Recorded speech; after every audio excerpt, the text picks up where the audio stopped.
This year, General Motors has fired thousands and thousands of staff. However, you'd be surprised or not surprised to learn that many of them are actually in China. Now, there's a very good reason for why General Motors are firing a lot of its staff in China. And unfortunately, this is just the beginning. General Motors has invested tens of billions of dollars in China.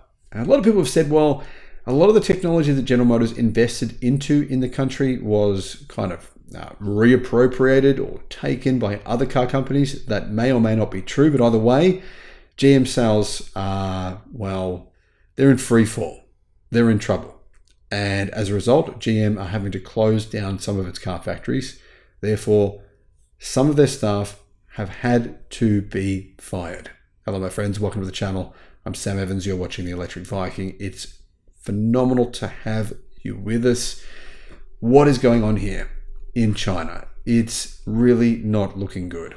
General Motors is laying off thousands of employees in China, underscoring enormous pain for the company as, well, the country moves towards EVs. I mean, 50% of all cars sold now, 51% of all cars being sold now in China are either EVs or plug-in hybrids. General Motors doesn't make any particularly compelling EVs. They're okay. Here's the thing though.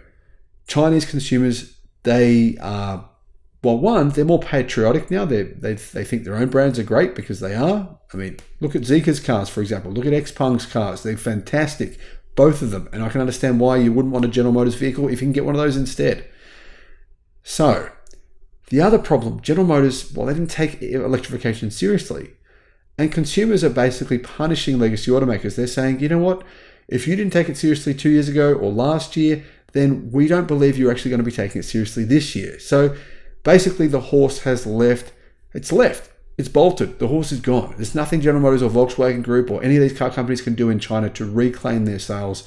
This is, a lot of people think, the beginning of the end. In fact, some analysts are predicting now that almost all legacy automakers except Tesla will essentially have to declare bankruptcy in China before 2030.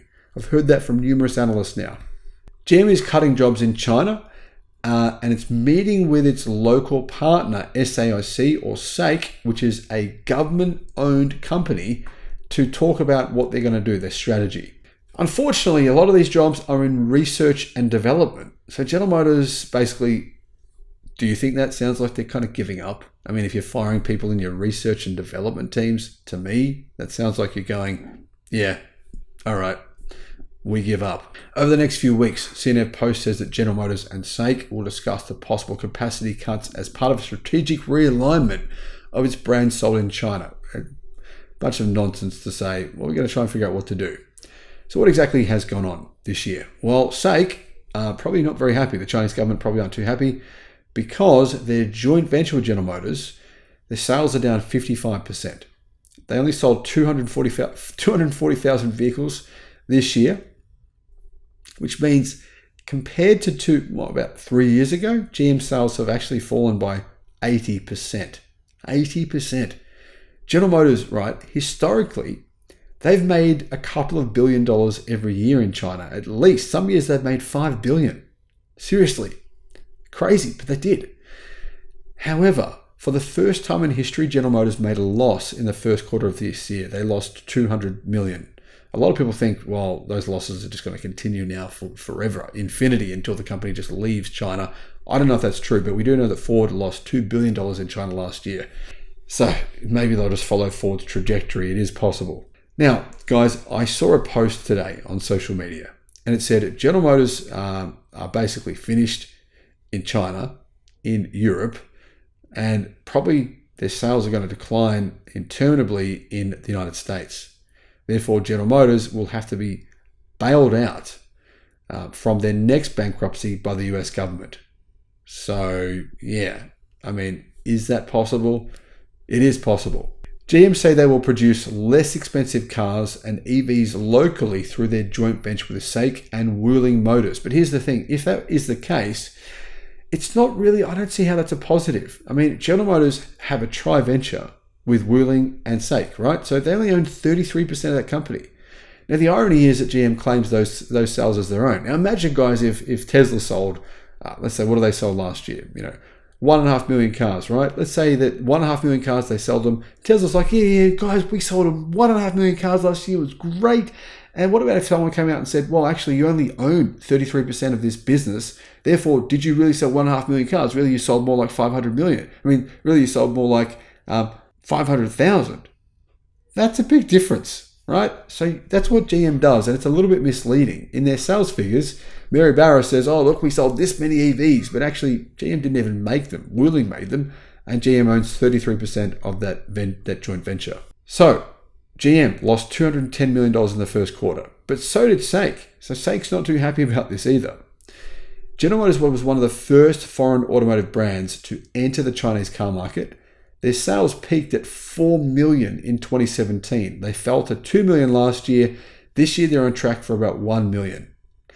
Yeah, you can see what's happening. The US auto giant said in March of 2020 that its next generation EVs would have Ultium batteries, which would be amazing. That was a colossal mistake. Ultium battery technology and Ultium platforms are way behind.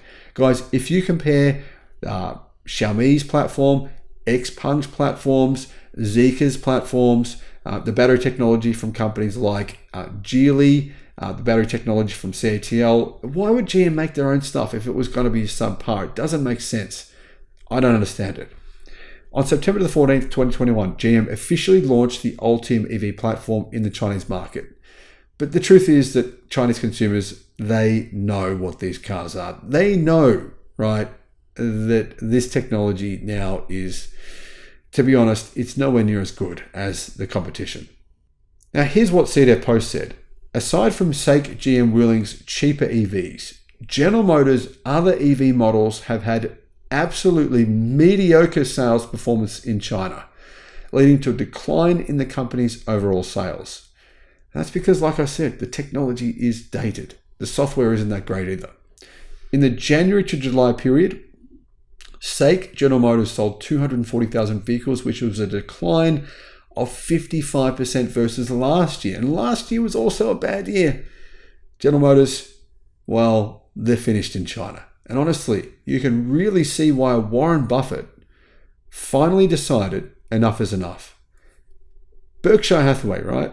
They owned shares, I think about $1 billion, or might have been about $2 billion, between $1 and $2 billion, they owned shares in General Motors for about a decade. Well, finally, a few months ago, they said enough is enough, and they dumped their entire holding. They generally wouldn't do that. They generally would sell bit by bit to try and get the best price they can, try and not affect the market too much. But that's not what happened.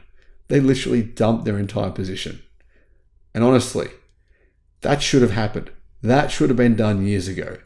That was probably one of the worst investments that Warren Buffett ever made in the history of his investing career.